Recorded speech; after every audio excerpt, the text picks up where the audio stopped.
hiciste en mí.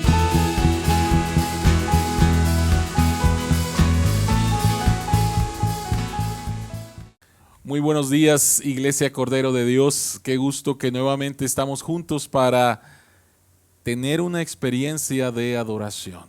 Dios nos ha creado para Él. Y el propósito del día de hoy es que juntos tengamos una pequeña experiencia de lo que será una relación con Dios sin pecado, sin enfermedad, sin COVID, sin nada que sea malo. Así que quiero invitarles a que preparen sus corazones, sus mentes, para entrar en la presencia de Dios al escuchar este preludio musical. Muy buenos días y bienvenidos a su iglesia, Cordero de Dios.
Quiero invitarte ahí donde estás, cierra tus ojos, inclina tu rostro y vamos a orar. Padre que estás en los cielos, tú eres glorioso en todo tiempo y por la eternidad lo seguirás siendo. Es en tu Hijo Jesucristo que podemos contemplar tu gloria por medio de su crucifixión por nosotros y en su resurrección gloriosa. Podemos contemplar tu santidad y amor. Padre Santo, queremos pedirte que nos mantengas en tu nombre para que podamos ser uno, así como eres uno con el Hijo y el Hijo es uno contigo. Queremos pedirte que nos mantengas en el nombre en el cual fuimos bautizados. Queremos pedirte que nos mantengas en la sagrada unión de pacto, para que en el nombre de tu Hijo podamos entrar a tu eterna gloria. Porque toda la gloria, toda la gracia y la verdad están en ti, Padre, Hijo y Espíritu Santo, tres personas, un Dios glorioso, por siempre y siempre. Amén. Escuchen el llamado que nos hacen las Escrituras para adorar a Dios en el Salmo 33, versículos 1 al 3. Canten al Señor con alegría. Ustedes los justos, es propio de los íntegros alabar al Señor. Alaben al Señor al son del arpa, entonen alabanzas con el decacordio. Cántenle una canción nueva, toquen con destreza y den voces de alegría. Versículo 1, canten al Señor con alegría. Iglesia, cantemos al Señor con alegría.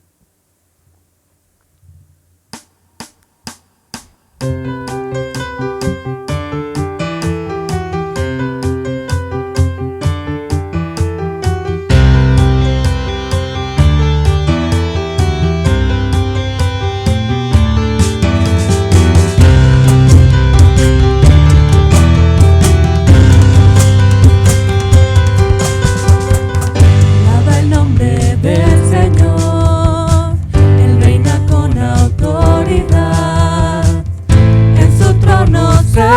respirar, rodeado de alabanza está. Alaba a Dios por su poder, no hay otro como Él. Con trompeta alábale, canta y danza para Él. Todo lo que respira alabe a Dios, todo nuestro ser le alabe. Todo lo que respira alabe a Dios. Alábale con música, su excelencia proclamar. Mira lo que ha hecho Dios, nuestros pecados Él cargó. Alábale con gran pasión, con mente, alma y corazón. Todo proviene de Él, solo Él es Dios y Rey. Todo lo que respira alabe a Dios, todo nuestro ser le alabe. Todo lo que respira alabe a Dios.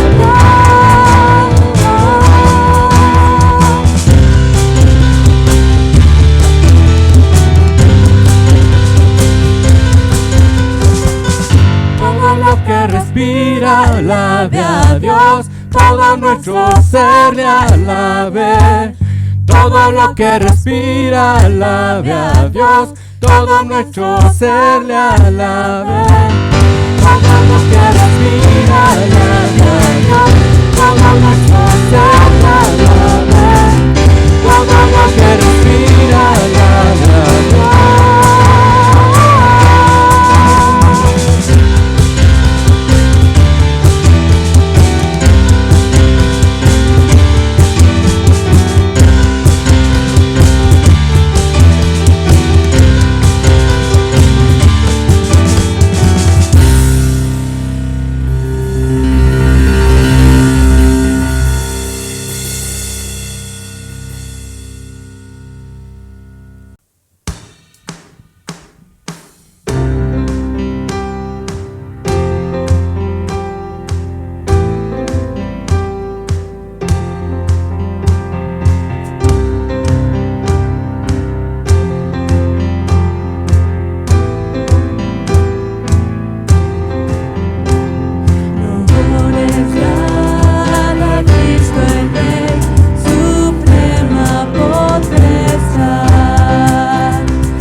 Señor, mi Redentor y roca, gran tesoro de mi corazón, mi Dios, como tú no hay otro, solo en ti hay gozo y salvación. Tu amor más alto que los cielos, tu gracia más honda que el mar, tu ley es mi sabiduría, mi bien mayor y mi necesidad.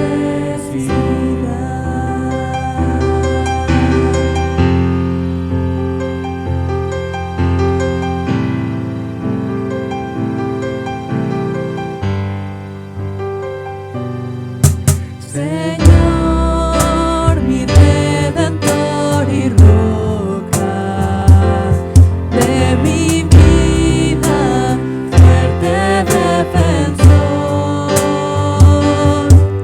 Señor, tú eres mi espada contra el mal, mi escudo protector.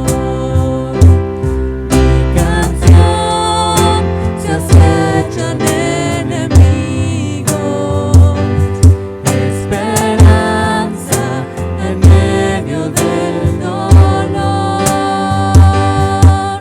mi bien en todo sufrimiento, refugio fiel en densa oscuridad.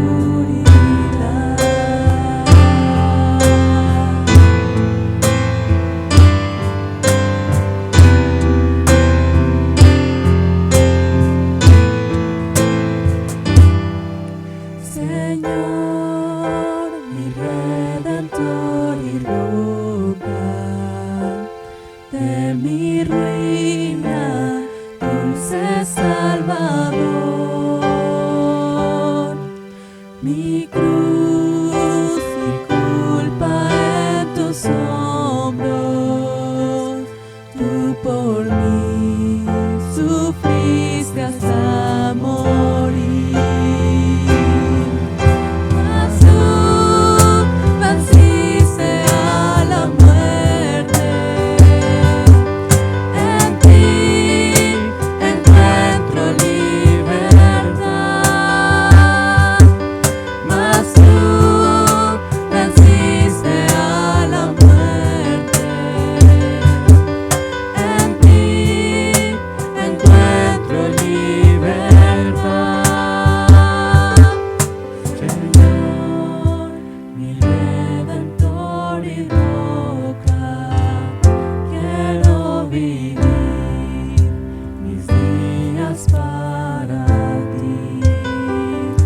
Quiero vivir mis días para ti. Amén.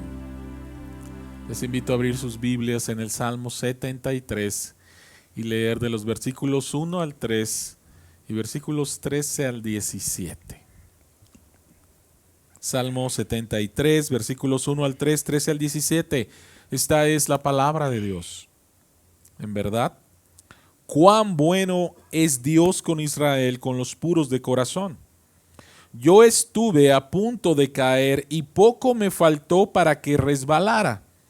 Sentí envidia de los arrogantes al ver la prosperidad de esos malvados. Versículo 13. En verdad, ¿de qué me sirve mantener mi corazón limpio y mis manos lavadas en la inocencia? Si todo el día me golpean y de mañana me castigan. Si hubiera dicho, voy a hablar como ellos, habría traicionado a tu linaje.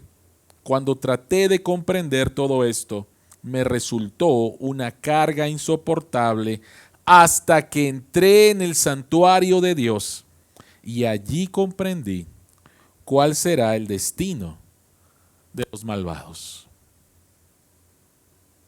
Que Dios bendiga su palabra. En el libro de Isaías capítulo 55, versículos 6 a 7, encontramos el llamado que nos hace la Escritura para venir y ponernos a cuenta con Dios. Tú y yo necesitamos seguir siendo transformados. El texto dice: busquen al Señor mientras se deje encontrar, llámenlo mientras esté cercano. Que abandone el malvado su camino y el perverso sus pensamientos, que se vuelva al Señor nuestro Dios, que es generoso para perdonar, y de Él recibirá misericordia. Si notas el texto, habla acerca de arrepentimiento, habla acerca de confesión y habla acerca de abrazar nuevamente el Evangelio. Así que mientras cantamos Purifícame, vayamos a Dios en confesión, en arrepentimiento y abracemos nuevamente lo que Jesucristo hizo por nosotros en la cruz. Dios es bueno para perdonar.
Escuchando la música, quiero invitarte a orar.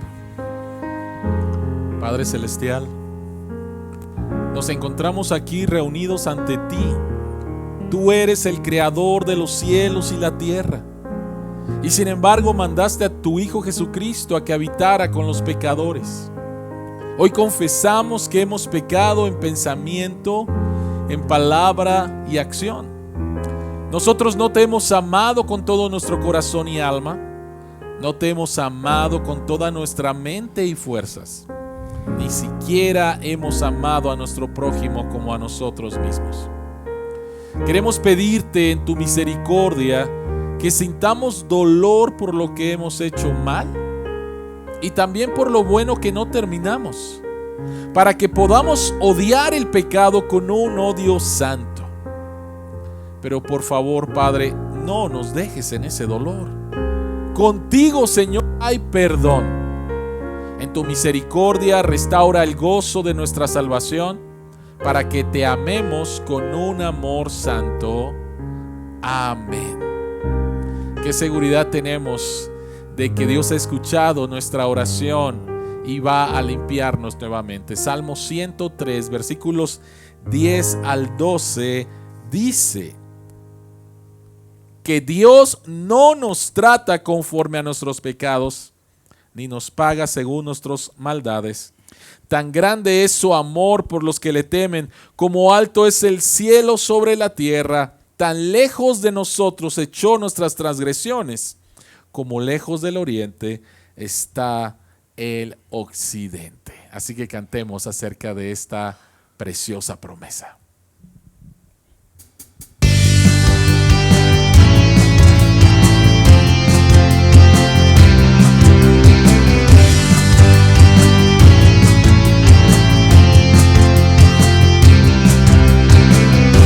Más alta que el cielo es, más alta que el mar. Tu misericordia y tu bondad no tienen final. Más alta que el cielo es, más alta que el mar. Tu misericordia y tu bondad no tienen final. Como está lejos el oriente del occidente, así me hiciste alejar mi pecado y rebelión. Porque tú eres Señor, que ha perdonado mi maldad. No siempre estarás airado, pues tu deleite es amar. ¿Quién como tú, Señor? ¿Quién como tú?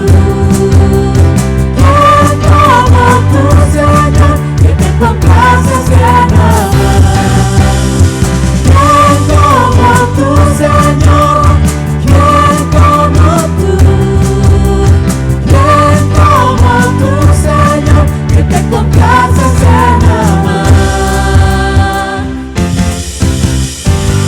Más alta que el cielo es, más ancha que el mar. Tu misericordia y tu bondad no tienen final. Más alta que el cielo es, más ancha que el mar. Tu misericordia y tu bondad no tienen final. Como está lejos el oriente del occidente, así me hiciste alejar mi pecado y mi rebelión. Porque tú eres Señor, que ha perdonado mi maldad. No siempre estarás airado, pues tu deleite es amar. ¿Quién como tú, Señor? ¿Quién como tú? ¿Quién como tú, Señor? Que te complaces en amar. ¿Quién como tú, Señor? ¿Quién como tú? ¿Quién como tú, Señor? Que te complaces en amar.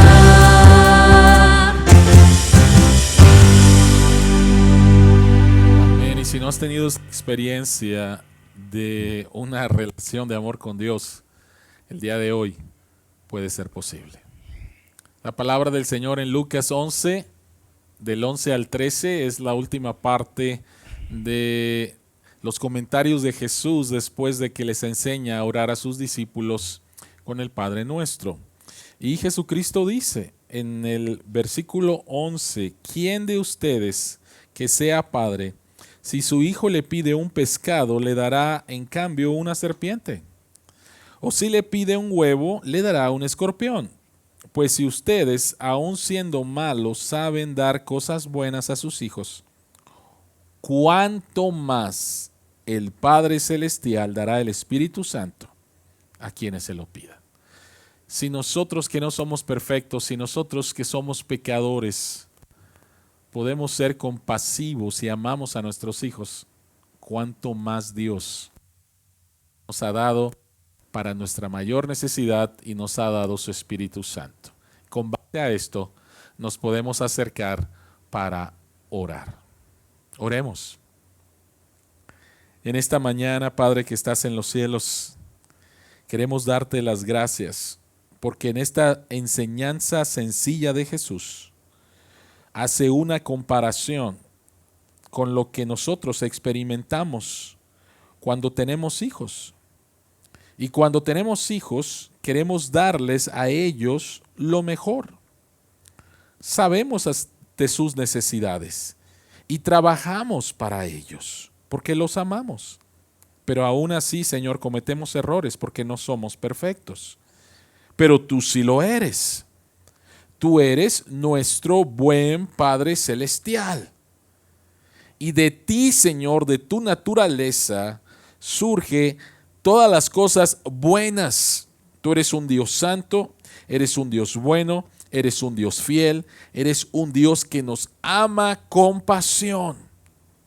Y nos has dado tu Espíritu Santo como la garantía de que tú vas a suplir todas nuestras necesidades, cumplir con todas nuestras promesas hasta el día en que Jesucristo regrese. Así que, Padre, gracias porque has hecho de cada uno de tus hijos la habitación de tu Espíritu Santo, por medio del cual podemos interpretar las Escrituras, por medio del cual, Señor, experimentamos el poder de la resurrección y del cambio en nuestras vidas. Y a través de Jesucristo es que nos acercamos, Señor, a ti. Padre que estás en los cielos, en esta tarde ya queremos pedirte, Señor, que tú sigas cuidándonos, protegiéndonos y proveyendo, Padre, en medio de esta pandemia que todavía no acaba. Señor que estás en los cielos, queremos seguirte pidiendo para que tú, Padre, puedas seguir consolando a la familia, Señor, Mendoza, los familiares, Señor, de Paulina, que han pasado la semana, Señor, una situación muy difícil. La semana pasada, Señor, te estábamos pidiendo por la tía Elvia y Joel, y en tu, Señor, soberanía, tú los llamaste, Padre, a tu presencia. Y aunque tenemos, Señor, tus preciosas promesas y nos sostienen, todavía hay dolor, Padre. Hay dolor por la pérdida, hay dolor por la partida, y queremos rogarte que tú sigas consolando y fortaleciendo a la familia Mendoza, y te seguimos pidiendo, Señor, por Felipe. Los tres, Señor, entraron, tú has llamado a tu presencia a Elvia y Joel, pero seguimos pidiéndote que tú tengas misericordia de Felipe y especialmente, Señor, de su esposa, de Mirna. Padre, el dolor que ella ha estado experimentando es algo muy fuerte y solamente tú la puedes sostener y consolar y darle esperanza, Señor, en tu misericordia. Guarda la vida de Felipe y te pedimos que tú los sanes, Señor, que tú los sostengas en tu buena voluntad. Padre, también queremos seguirte pidiendo por Alejandro y por Daniela. Alejandro, Señor, perdió a su mamá en esta semana y Daniela, Señor, hace ya una semana.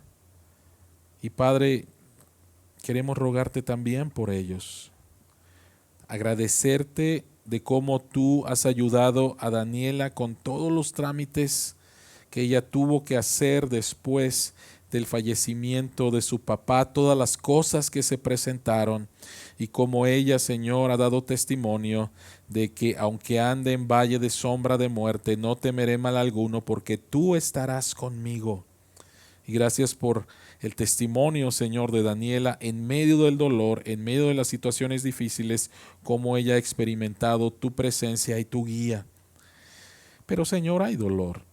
Y quiero pedirte, Señor, por Alejandro, quiero pedirte por la familia González Maiz, por su papá, Señor, por sus hermanos, por su hermana, para que tú le sostengas, Señor, en este duelo. Y para que Alejandro, Señor, confiado en ti, pueda ser consolado en los momentos que recuerda y extraña a su mamá, ser confortado, Señor, por tu presencia, por tu amor, por tu fuerza, Padre. Señor que estás en los cielos, queremos darte las gracias por Mía, la nieta de Enrique Botello, que hace 2 días fue ingresada de emergencia al hospital. Tuvo una cirugía y te agradecemos que la cirugía fue un éxito y seguimos pidiéndote por la recuperación, Señor, de Mía.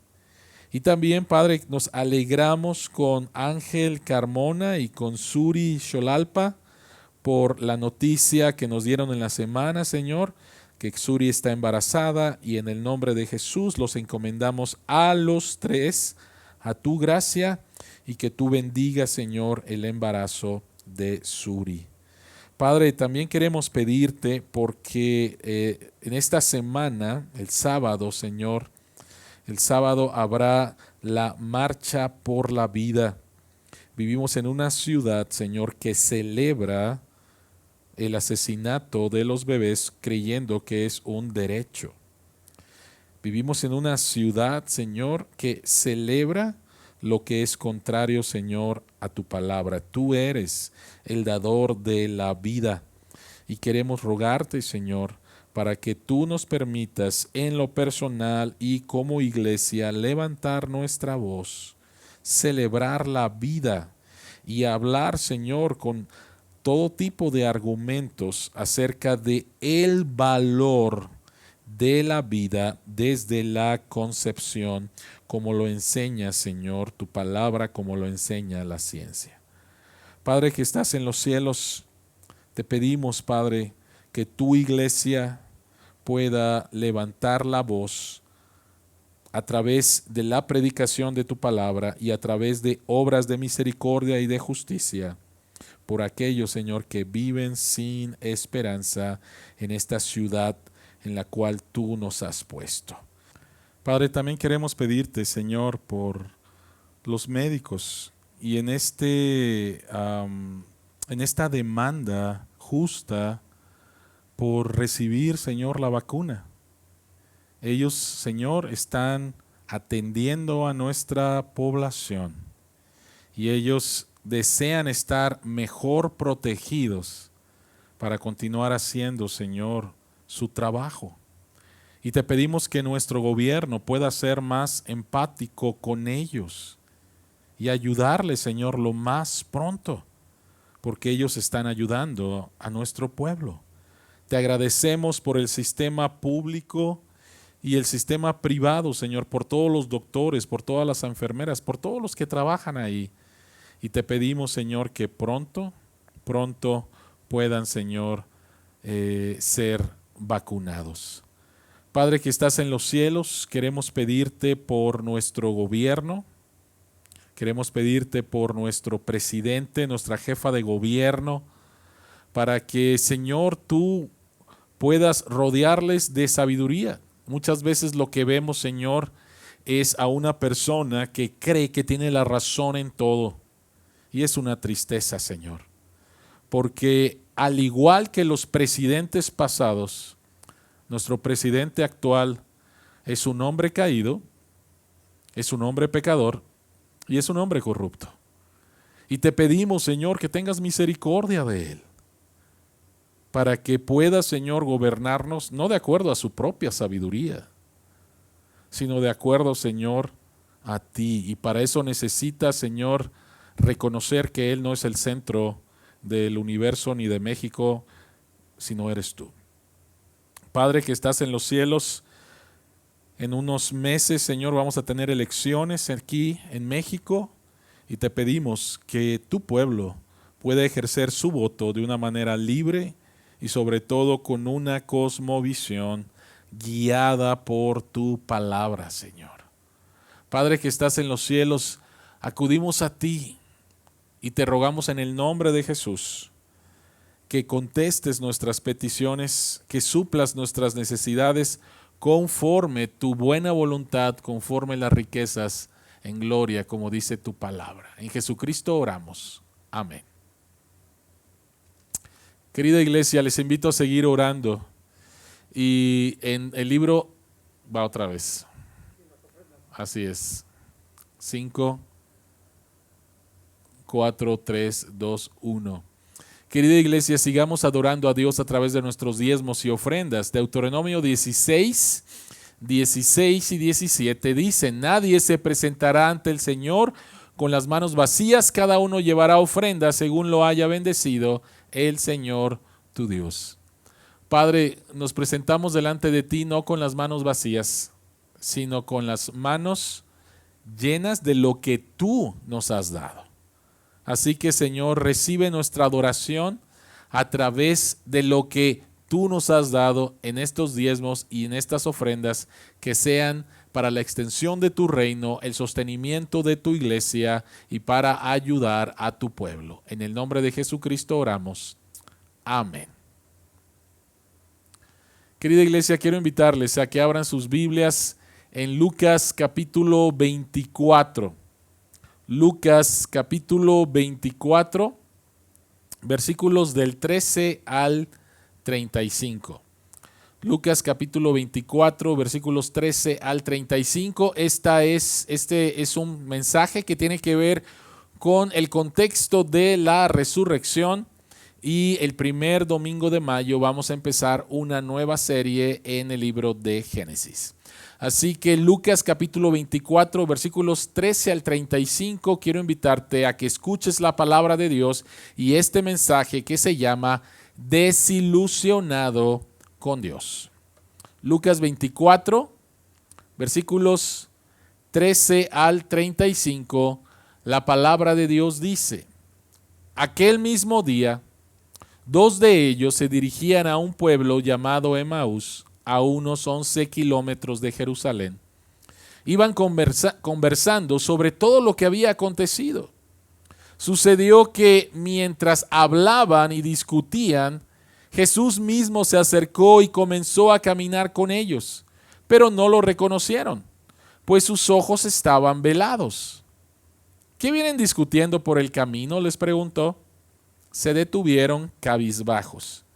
Y uno de ellos, llamado Cleofas, le dijo: ¿eres tú el único peregrino en Jerusalén que no se ha enterado de todo lo que ha pasado recientemente? ¿Qué es lo que ha pasado?, les preguntó. Lo de Jesús de Nazaret. Era un profeta, poderoso en obras y en palabras delante de Dios y de todo el pueblo.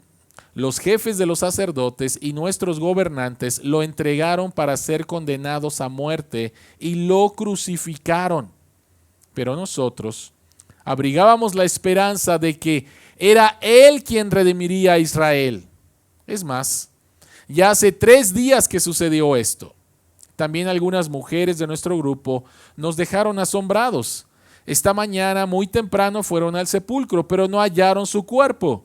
Cuando volvieron nos contaron que se les habían aparecido unos ángeles quienes les dijeron que él estaba vivo.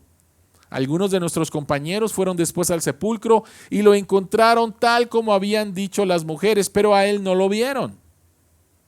¡Qué torpes son ustedes!, les dijo, y qué tardos de corazón para creer todo lo que han dicho los profetas. ¿Acaso no tenía que sufrir el Cristo estas cosas antes de entrar en su gloria? Entonces, comenzando por Moisés y por todos los profetas, les explicó lo que se refería a él en todas las escrituras. Al acercarse al pueblo donde se dirigían, Jesús hizo como que iba más lejos, pero ellos insistieron: quédate con nosotros, que está atardeciendo, ya es casi de noche. Así que entró para quedarse con ellos.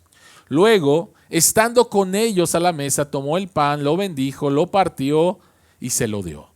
Entonces se les abrieron los ojos y lo reconocieron, pero él desapareció. Se decían uno al otro: ¿no ardía nuestro corazón mientras conversaba con nosotros en el camino y nos explicaba las Escrituras? Al instante se pusieron en camino y regresaron a Jerusalén. Allí se encontraron a los 11 y a los que estaban reunidos con ellos. Es cierto, decían, el Señor ha resucitado y se le ha aparecido a Simón. Los dos, por su parte, contaron lo que les había sucedido en el camino y cómo habían reconocido a Jesús cuando partió el pan. Oremos. Abre nuestros ojos para ver las maravillas que hay en tu palabra y que tu Espíritu Santo nos guíe a toda verdad. Amén. Amén. ¿Alguna vez has estado desilusionado con Dios? Bueno, déjame decirte que si esa es tu experiencia, bueno, has experimentado lo que otras personas han experimentado en las Escrituras. Déjame mencionarte rápidamente 3 casos. El primer caso es el de Juan el Bautista.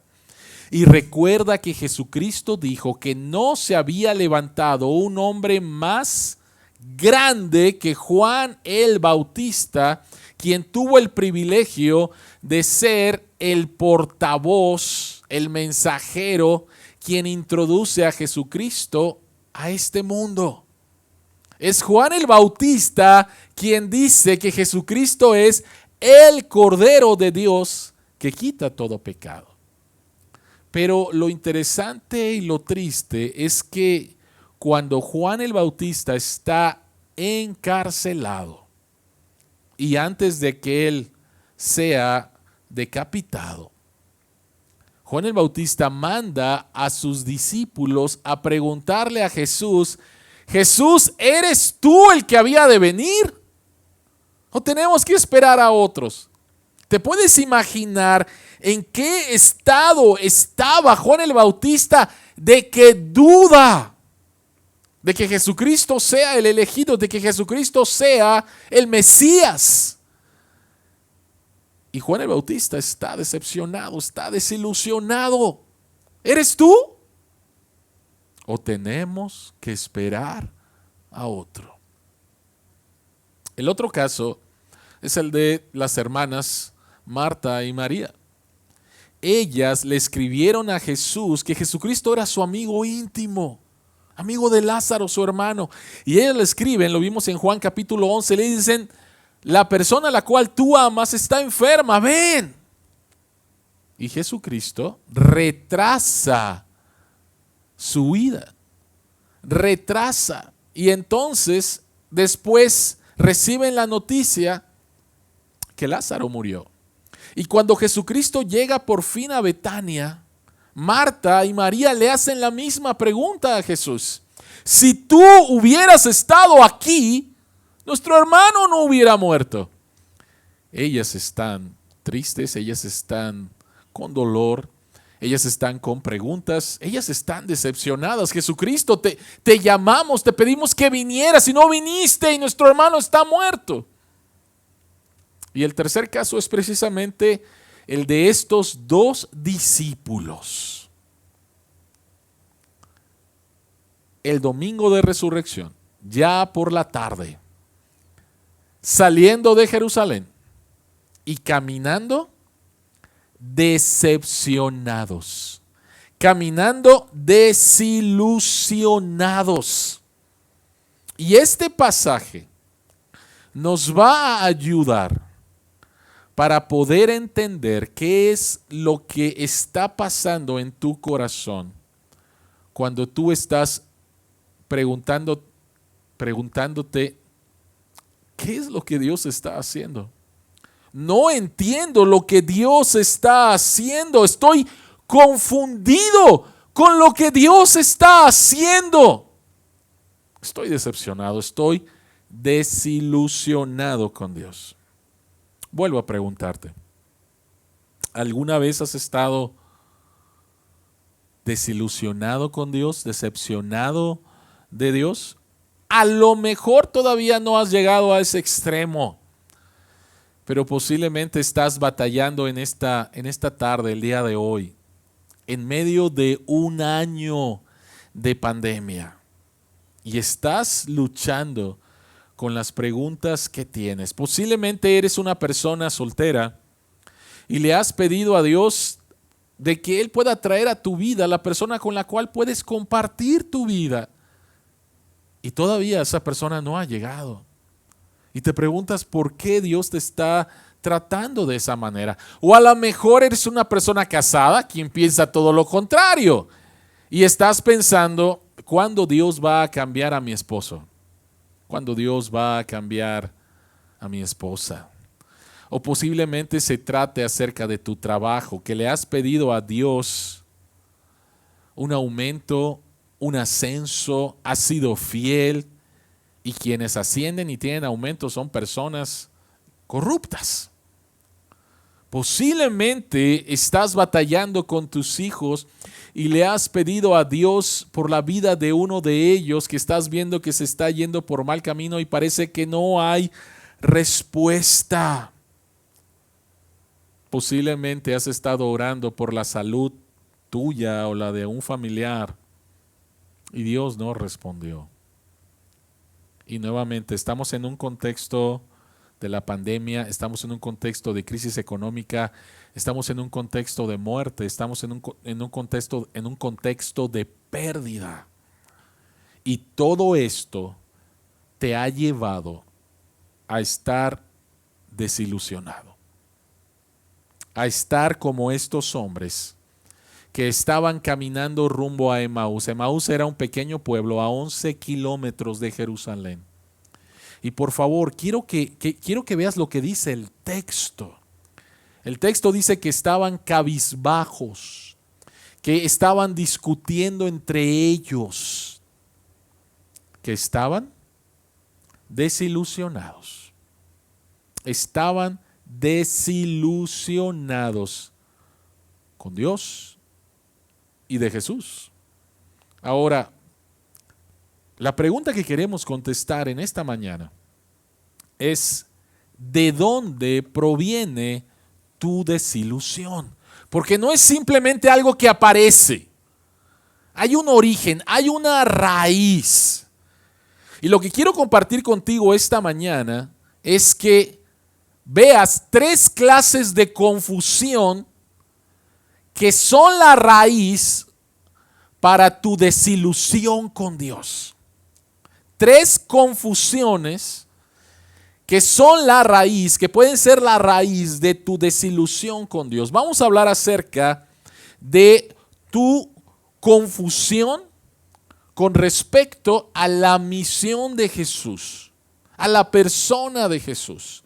Lo segundo es tu confusión con respecto a la esperanza en la resurrección. Y tercero, tu confusión con respecto al mensaje de las Escrituras. Si tú has experimentado desilusión con Dios, si tú estás decepcionado de Dios, hay una raíz. No surgió de la nada. Y posiblemente tenga que ver con estas 3 confusiones. Confusión con respecto a la misión de Jesús, confusión con respecto a la esperanza de la resurrección y confusión con respecto al mensaje de las Escrituras. Así que vayamos al punto número 1, confusión con respecto a la misión de Jesús. ¿Alguna vez has dicho, esto no es lo que se suponía que tenía que pasar? ¿Alguna vez lo has dicho? ¿Alguna vez te ha pasado? Quiero imaginarme por un momento la conversación entre Cleofas y el otro discípulo que no sabemos su nombre. Ellos han salido de Jerusalén, ellos salieron del aposento alto. En el aposento alto todavía están los discípulos llenos de miedo y también decepcionados, pero ellos salieron de ahí y están caminando. Están regresando posiblemente a sus casas. Están posiblemente pensando, al igual que a lo mejor algunos de los discípulos, empleamos 3 años acompañando a Jesús. No se suponía que esto pasara. Y mientras ellos están hablando y discutiendo acerca de eso, se les aparece Jesús.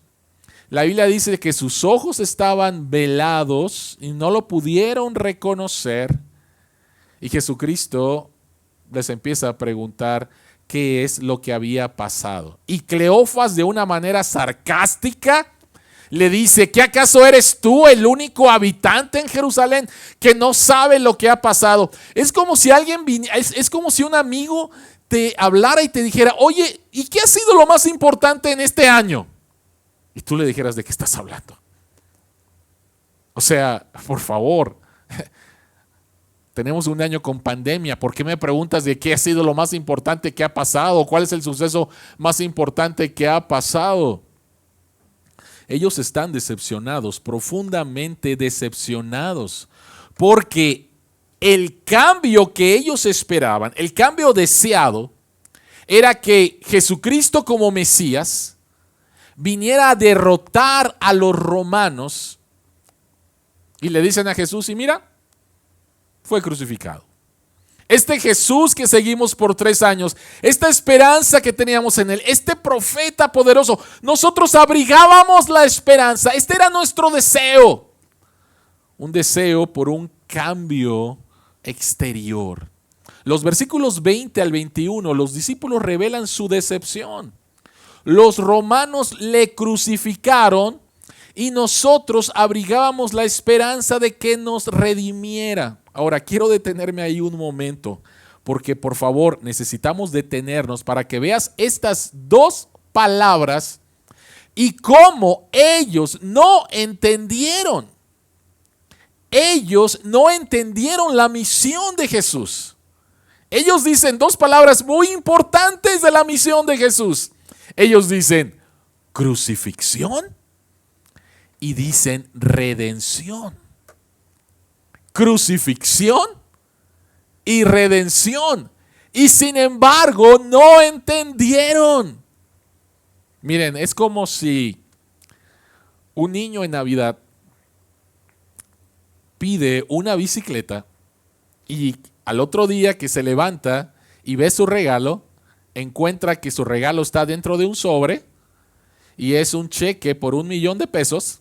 Y el niño va enojado, molesto, triste a reclamarle a sus papás de que no le trajeron su regalo. O sea, él no entiende que recibió algo mucho más grande de lo que había deseado.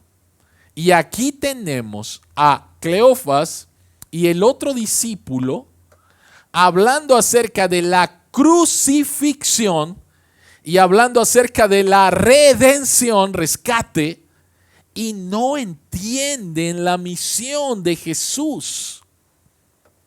¿Qué es lo que ellos no entendieron? Ellos estaban buscando un cambio, ellos deseaban un cambio, mas sin embargo, el cambio que ellos todavía no entienden es el cambio que ellos necesitan.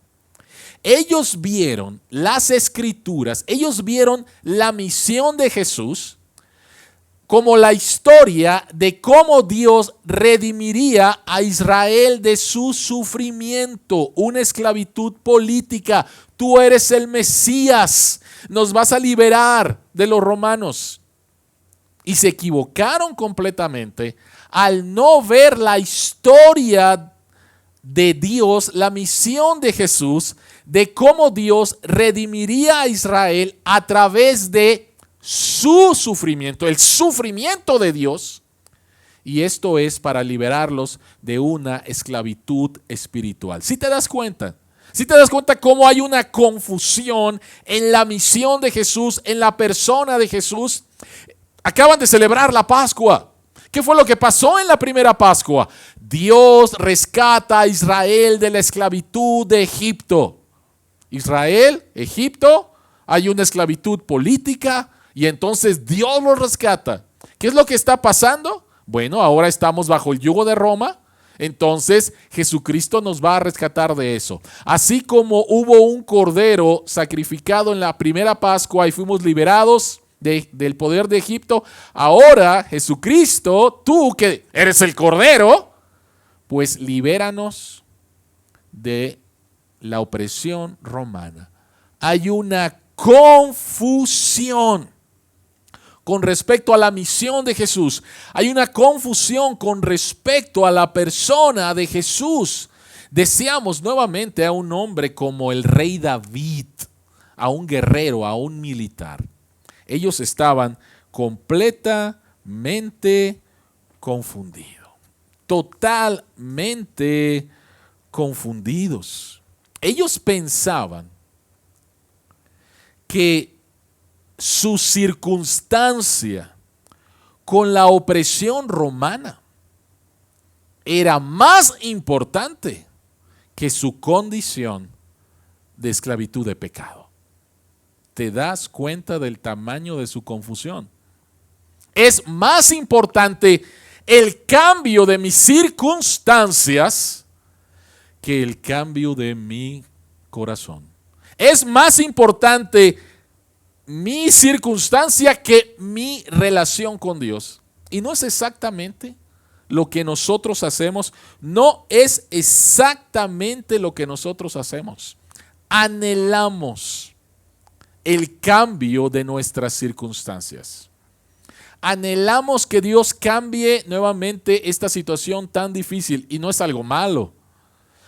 Anhelamos que Dios termine con la pandemia. Anhelamos que Dios termine con nuestra estrechez económica. Anhelamos que Dios termine con nuestros problemas familiares, nuestra soledad.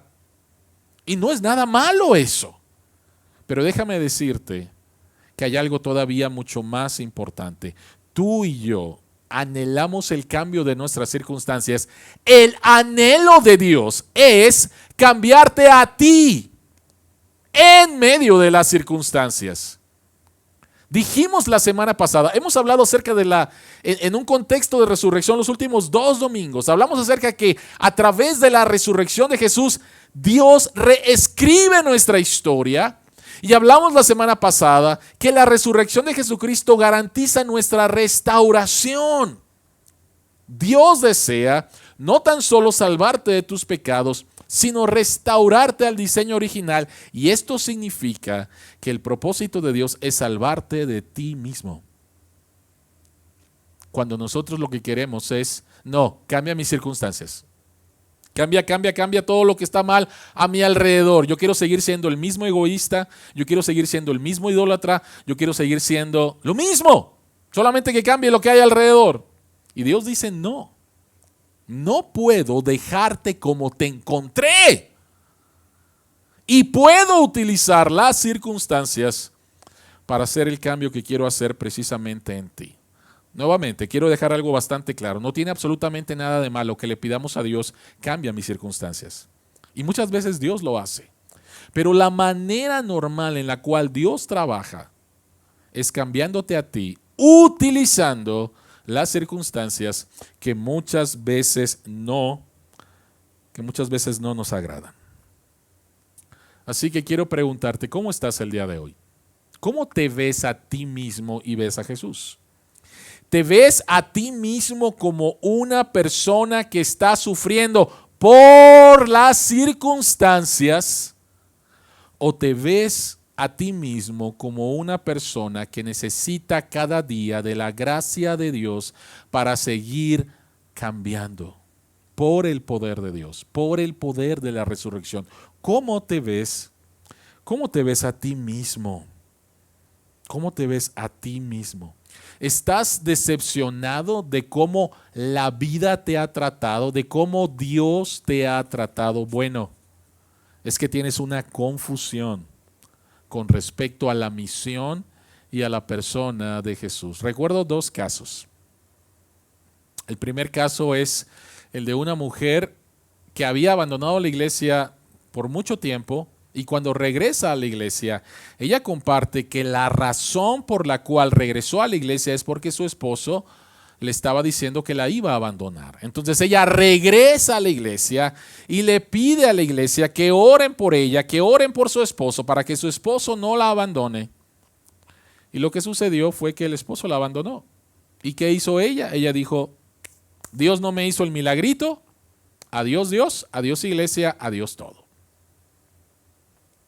Y otro caso de un hombre con dificultades económicas que tuve la oportunidad de conocer hace algunos años, y compartiendo acerca de su vida espiritual me decía, mira, por favor no me andes con eso, porque yo fui a pare de sufrir, cosa que no debió de haber hecho, esa no es una iglesia, es una secta, y pues Dios no me hizo el milagrito, ¿sí? El milagrito económico, ¿sí? Entonces como Dios no le hizo el milagrito económico, entonces esta persona está decepcionada de Dios, del Dios imaginario que tiene en su mente.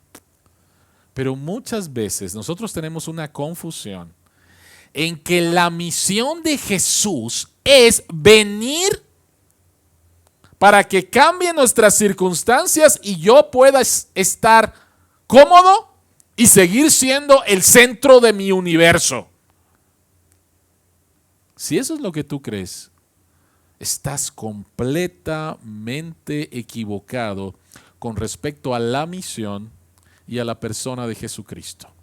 Jesucristo vino para rescatarte de tu más grande esclavitud, y esta es la del pecado. Jesucristo vino en primer lugar para satisfacer tu más grande necesidad, que era ser redimido, que era ser rescatado de tus pecados. Después, como dijimos la semana pasada, es la restauración. El anhelo más grande de Dios es salvarte de ti mismo y que te conviertas cada vez más y más al diseño original, a la imagen de su Hijo Jesucristo. Y Dios puede utilizar cualquier tipo de circunstancia para hacerlo. A Dios le importa tu corazón más que tus circunstancias. Y por lo tanto, te animo a que entonces tengas la perspectiva correcta de la misión de Jesús y de la persona de Jesús. Dejes de estar confundido, dejes de estar decepcionado de Dios, porque Él está haciendo algo bueno, algo maravilloso en tu vida. En segundo lugar, tenemos que hay una confusión con respecto a la esperanza de la resurrección. Una confusión con respecto a la esperanza de la resurrección. Vean por favor en los versículos 22 al 24. Cleofas y el otro discípulo no saben qué pasó con el cuerpo de Jesús. No lo saben. Las mujeres fueron y no lo encontraron. Pedro y Juan fueron y no lo encontraron. Ellos no saben qué pasó con el cuerpo de Jesús. En otras palabras, ellos están viviendo sin la esperanza de la resurrección. Ellos están viviendo con una cosmovisión natural de la vida. Jesucristo murió, nosotros vamos a morir. Así es la vida. Si vivimos sin la esperanza de la resurrección, ¿cómo podemos levantarnos cuando las cosas no están bien? Una de las cosas que más necesita nuestro mundo, que más necesitan las personas el día de hoy, es una verdadera esperanza.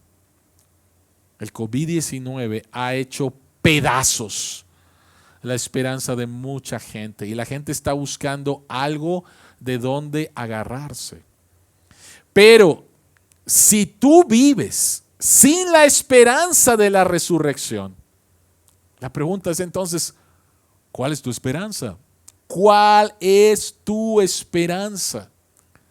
Si tú vives sin Dios, si tú tienes una visión natural de la vida, esto es lo único que existe. No hay vida después de la muerte. Punto y se acabó. Si esa es tu cosmovisión de la vida, una visión atea y posiblemente una visión evolucionista, No hay ninguna esperanza.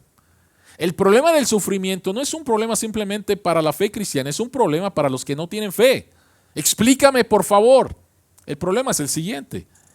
El problema es que muchas personas que viven con una visión atea no quieren llevar sus pensamientos y por lo tanto su estilo de vida a las últimas consecuencias de su forma de pensar y de ver este mundo. Miren, es triste y de veras no tiene lógica. Personas que tienen una cosmovisión natural de la vida y que hablan acerca de derechos humanos y que hablan acerca de ayudar a los pobres. La pregunta es, ¿por qué? ¿Por qué tendría que hacerlo? ¿Cuál es el valor? Si quitamos a Dios, dime cuál es el valor de un ser humano. ¿Por qué un ser humano vale más que un pájaro? ¿Cuál es el valor? ¿Dónde está la dignidad del ser humano? Y sin embargo, encontramos personas luchando por los valores de los humanos, de las mujeres. La pregunta es, ¿por qué? ¿Por qué tendría que esforzarme por otra persona? Me voy a simplemente a cuidarme a mí, a los míos, punto, y se acabó. Porque no hay absolutamente nada después. Si mi nacimiento no significa nada y mi muerte no significa nada, ¿por qué me voy a esforzar por otras cosas? ¿Cuál es el significado? No hay significado. Y déjame decirte algo muy, muy duro, pero que muy pocas personas con esta mentalidad naturalista de la vida se atreven a decir, hablando acerca del COVID, hablando acerca de la pandemia. 3 millones de muertes.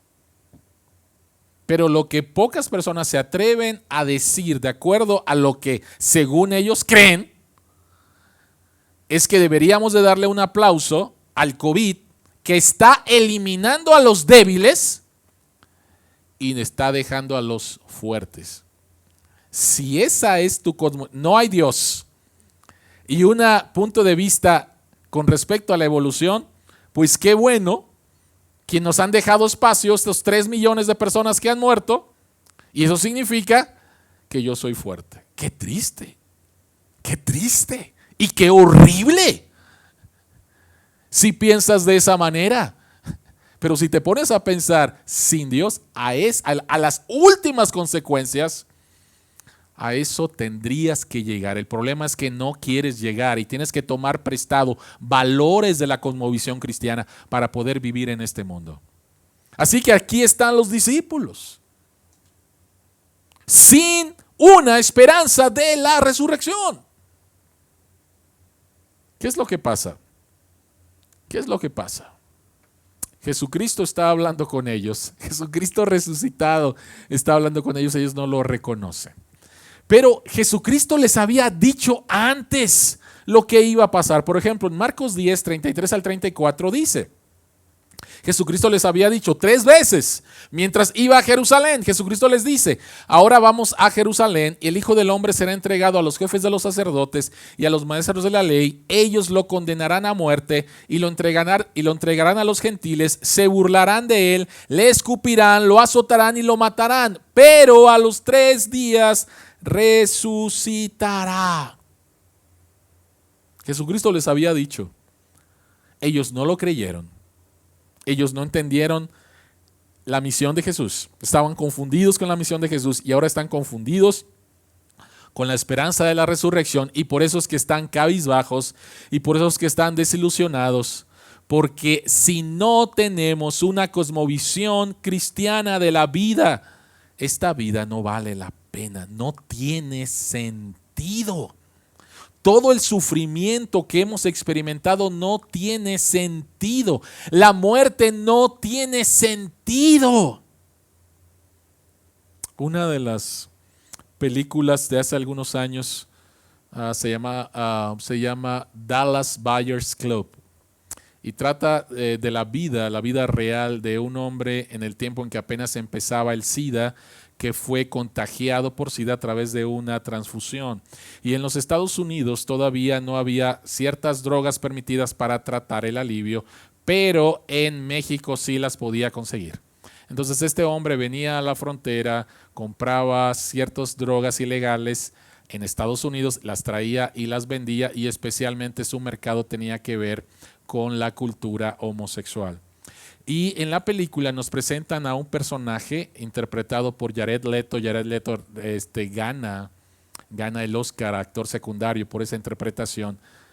Y hay un momento en su interpretación donde él le grita al personaje al personaje principal, y le grita: es que no quiero morir. Pero de veras, es un grito tan real y tan desgarrador que te impacta. Nadie quiere morir. Dios ha puesto en nosotros un deseo de trascender. Un deseo de trascender. Mira lo que encontramos en Job capítulo 19, versículos 23 al 27. Y quiero que notes, por favor, este deseo, este anhelo de trascendencia, de que la vida aquí en la tierra no es lo único que existe. Job 19, 23 al 27 dice: si fueran grabadas mis palabras y quedaran escritas en un libro, si para siempre quedaran sobre la roca grabadas con cincel en una placa de plomo. ¿Ves lo que está diciendo aquí de manera poética? Está diciendo: quiero trascender. Versículo 25, Job dice: yo sé que mi Redentor vive y que al final triunfará sobre la muerte. Y cuando mi piel haya sido destruida, todavía veré a Dios con mis propios ojos. Yo mismo espero verlo, espero ser yo quien lo vea y no otro. Este anhelo me consume mis entrañas. Y este anhelo consume el deseo de cada ser humano, un deseo de trascendencia. Sin la resurrección, no lo hay. No la hay. Déjame preguntarte, ¿cómo estás viviendo? ¿Estás viviendo tu vida como si la resurrección no existiera? No, ¿cómo crees? Yo soy cristiano y sí lo creo. No, espérame. Déjame preguntarte algo. ¿Realmente hay una conexión entre tu teología y tu manera de vivir? ¿O simplemente son ideas muy bonitas, abstractas, pero que no afectan tu manera de vivir? Queridos amigos, vivimos en una cultura que se ha hecho más evidente la muerte. La pandemia se escuchaba muy lejos hace un año. Ahora se escucha muy cerca. Y si tú no tienes la esperanza de la resurrección, entonces no hay nada. Pero por favor, no quiero que te lleves la idea que simplemente la resurrección, la esperanza de la resurrección es simplemente para el futuro. Es para hoy. Y muchas veces tú y yo vivimos vidas desde una cosmovisión solamente natural, como si no existiera la resurrección. ¿Cómo estás viviendo? ¿Cómo estás viendo el mundo? ¿Cómo estás viendo el sufrimiento? ¿Cómo estás viendo la muerte? ¿Cómo estás viendo nuevamente los problemas económicos? ¿Cómo estás viendo las relaciones en tu familia? La resurrección de Jesucristo, cuando crees, afecta todas las áreas, debe de afectar todas las áreas de tu vida. Entonces esta confusión cae y entonces esta desilusión también cae. Número 3. ¿Cuál sería otra confusión que te puede llevar a sentirte decepcionado de Dios? Y es la confusión por el mensaje de las Escrituras. Confusión por el mensaje de las Escrituras. Los discípulos estaban confundidos con la misión de Jesús, confundidos con lo de la resurrección, y están bien confundidos con respecto al mensaje de las Escrituras. En el versículo 16 hay algo interesante ahí, que dice que los ojos estaban velados. ¿Qué significa eso? ¿Por qué no reconocieron a Jesús inmediatamente? Quiero darte rápidamente dos razones. La primera de ellas es por la naturaleza del cuerpo glorificado de Jesús, y no me puedo detener aquí. Quiero especialmente hacer énfasis en la segunda razón. La razón por la cual ellos no reconocieron a Jesús es la siguiente: para que su fe no estuviera basada en alguna aparición milagrosa de Jesús, sino que su fe estuviera poderosamente enraizada en su encuentro con Jesús a través de su palabra. En otras palabras, la fe cristiana no está en que Jesucristo se me aparezca. Tengo una confusión, tengo miedo, tengo dolor, tengo preguntas. Aparécete, Jesús. No. Jesucristo ya vino, ya vivió, ya murió, ya resucitó, ha ascendido y está en los cielos. Y nuestra fe descansa en un encuentro con Jesús diario a través de su palabra. Porque la palabra de Dios se trata de Cristo. Se trata de Cristo. Ve por favor el texto. Jesucristo les dice a ellos en el versículo 25: qué torpes son ustedes y qué tardos de corazón para creer todo lo que han dicho los profetas. ¿Acaso no tenía que sufrir el Cristo estas cosas antes de entrar en su gloria? Entonces, comenzando por Moisés y por todos los profetas, les explicó lo que se refería a él en todas las escrituras. Jesucristo no les dijo: a ver, Cleofas, a ver, miren, en el Antiguo Testamento se escribieron ciertas historias, hay algunas cosas, bueno, ustedes son judíos, las entienden un poquito más, y después van a hablar acerca de mí, ¿no? Ya le pedí a Pedro, ya le pedí a Lucas y ya le pedí para que hablen acerca de mí. No, Jesucristo no hace eso. No había Nuevo Testamento, obvio. Y Jesucristo dice: todo el Antiguo Testamento habla acerca de mí. Yo soy el centro, yo soy el héroe, yo soy de quien hablan todas las escrituras.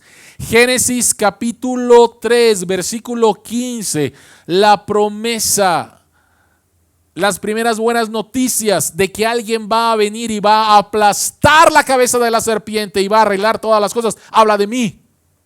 Habla de mí, habla de Cristo. El tabernáculo que acompañó al pueblo de Israel durante su travesía en el desierto. Habla de mí, yo soy el verdadero tabernáculo. El Cordero Pascual, por medio del cual el pueblo de Israel no recibió la condenación de sus pecados, sino que fueron rescatados, redimidos. Soy yo. Yo soy el Cordero Pascual. Levítico 16, que habla acerca de la expiación, soy yo. Todo el sistema sacrificial judío, soy yo. Primera de Samuel capítulo 17, donde Dios le dice a David que él va a levantar una casa para David, se trata de mí. Yo soy el verdadero descendiente de David. La historia de David y Goliat se trata de mí. David es el ungido de Dios que vence a los enemigos de Dios. Yo soy alguien más grande que David. Yo soy verdaderamente el ungido, que significa Cristo, que significa Mesías. Y a través de mi vida, mi muerte y mi resurrección, yo he vencido a los enemigos de Dios, Satanás, el pecado y la muerte. Toda la Biblia habla acerca de Cristo. El príncipe de los predicadores, Charles Spurgeon, tiene esta cita con respecto a eso. Y él dice: ¿no sabes, joven, que desde cada pueblo y aldea y en cada caserío en Inglaterra hay un camino a Londres? Así que desde cada texto de la Escritura hay un camino a la gran metrópoli, a Cristo.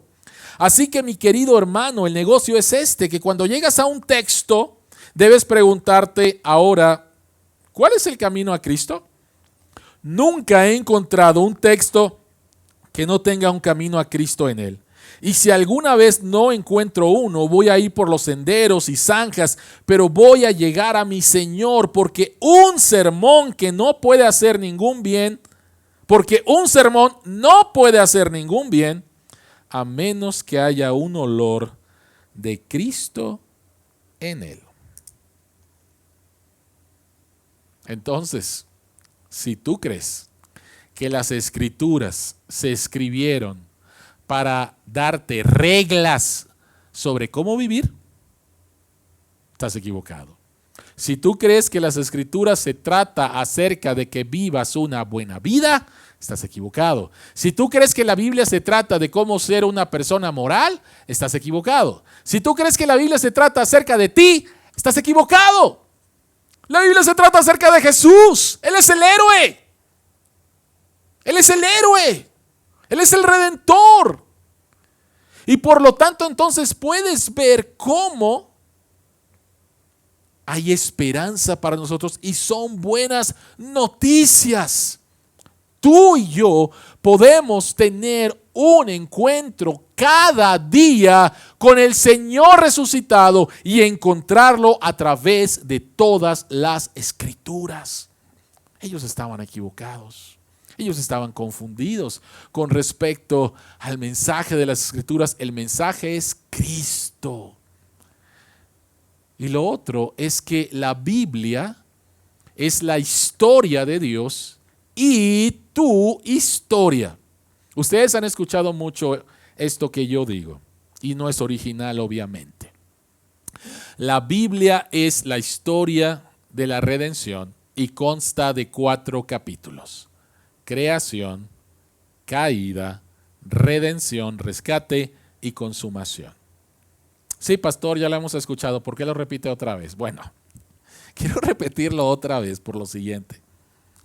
Porque si tú no te ves incluido en esta historia, vas a estar súper confundido con respecto a tu propia historia y a la historia de este mundo. Tú debes de entrar en esta historia que es la historia de Dios. Tu vida debe de ser moldeada. Tu historia debe de ser moldeada dentro de la gran historia de Dios. Rápidamente un ejemplo. En primer lugar, creación. Tú eres una criatura. Eres llamado a depender de Dios. Tú no eres autónomo, no eres autosuficiente. La verdadera sabiduría no está en ti.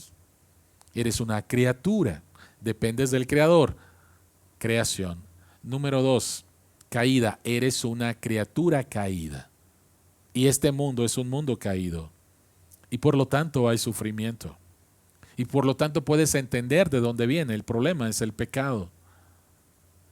Número 3, Dios no nos dejó así. Dios no nos dejó para vivir en un mundo caído, roto, lleno de vidrios. Dios te ama tanto que Él no está dispuesto a vivir en la eternidad sin ti. Y por eso es que envió al Salvador, al Redentor, a Jesús. Capítulo 3, la redención. Él vino a arreglar lo que se había desarreglado por causa de nuestro pecado. Consumación, hay esperanza. Hay esperanza, hay un nuevo mundo donde ya no habrá maldad, no habrá pecado y donde viviremos con Dios. Y entonces en esta gran historia tú debes de ver tu vida de trabajo, debes de ver cómo entiendes el sufrimiento, debes de ver cómo entiendes tu matrimonio, debes de ver cómo entiendes y cómo manejas tus finanzas. Todo está dentro de esta historia. Tu historia dentro de la gran historia de Dios. Y dejas de estar confundido y dejas de estar desilusionado, porque eso fue lo que pasó con los discípulos. ¿Ya lo notaron? Vean por favor los últimos versículos. En los versículos 32 al versículo 35, después de que Jesucristo se revela al partir el pan, bendecir el pan, y ellos dicen: ¿qué acaso no ardía nuestro corazón cuando Él nos explicaba las Escrituras? Y entonces ahora sí entendieron la misión de Jesús, ahora sí entendieron la resurrección de Jesús, ahora sí entendieron el mensaje de las Escrituras. Y dice el texto que regresaron a Jerusalén. Era de noche, era peligroso, eran 11 kilómetros. Pero las noticias eran tan buenas que era necesario. No importaba el peligro, no importaba el cansancio, no importaba las horas que iban a caminar. Las noticias eran demasiado buenas para esperar al otro día. Confundidos ya no están. Desilusionados ya no están. Su corazón arde porque ahora han entendido y salen a compartir. Querida iglesia, querida familia, queridos amigos, Dios no minimiza el lugar en donde estamos viviendo ni nuestro dolor. Y tanto otra vez que mandó a quien va a resolver todas las cosas. Pero empieza con tu corazón en primer lugar. Empieza con tu corazón. Empieza cuando tú te arrepientes de tus pecados. Reconoces que no eres Dios, no eres el soberano. Y reconoces que sí hay uno que te amó tanto que envió a Jesucristo a morir por tus pecados en la cruz. Y que si ahora tú confías en Él, entonces Él empezará a trabajar dentro de ti y a restaurarte, porque a eso vino Él. ¿Estás confundido con Dios? ¿Estás desilusionado con Dios?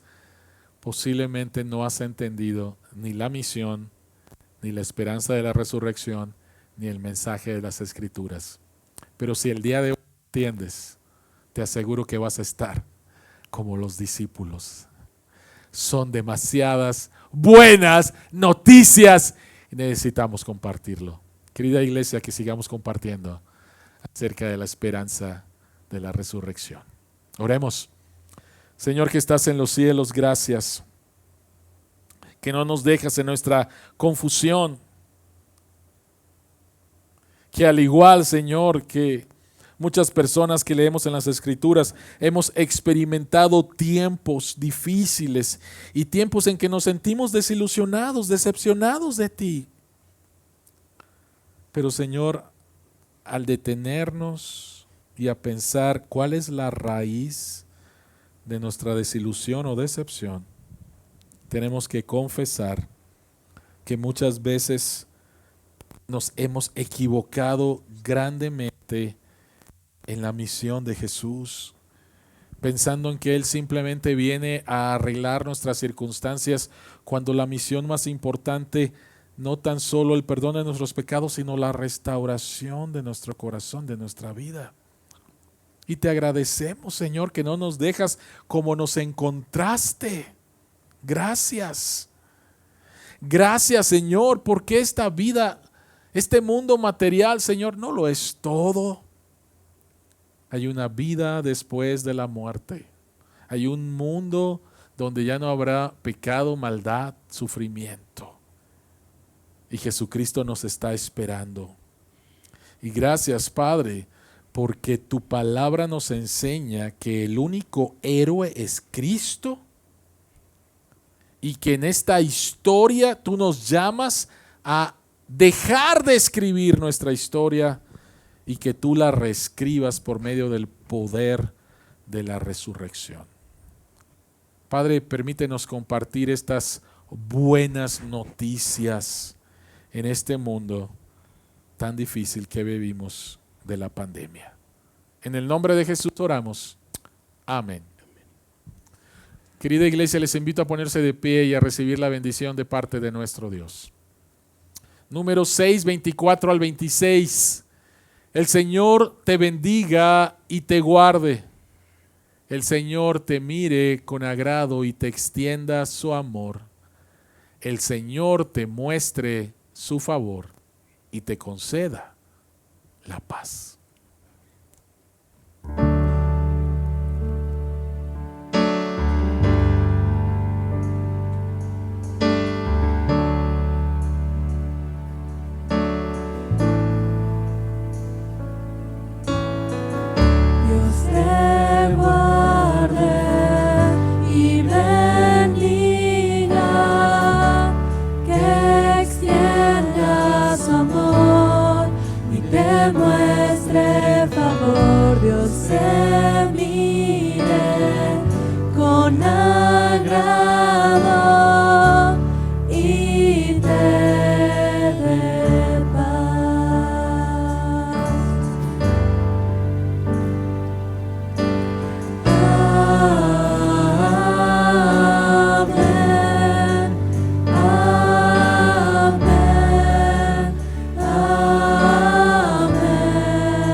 Dios te guarde y bendiga, te extienda su amor y te muestre favor.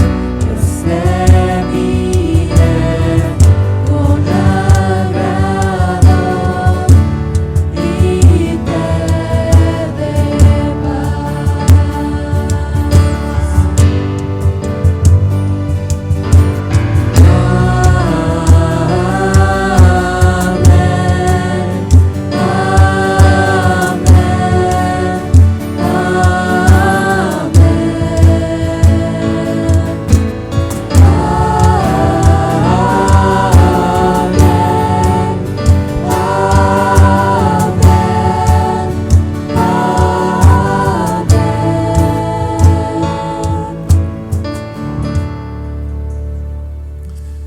Querida iglesia, qué gusto que nuevamente hoy juntos pudimos adorar a Dios y escuchar su palabra.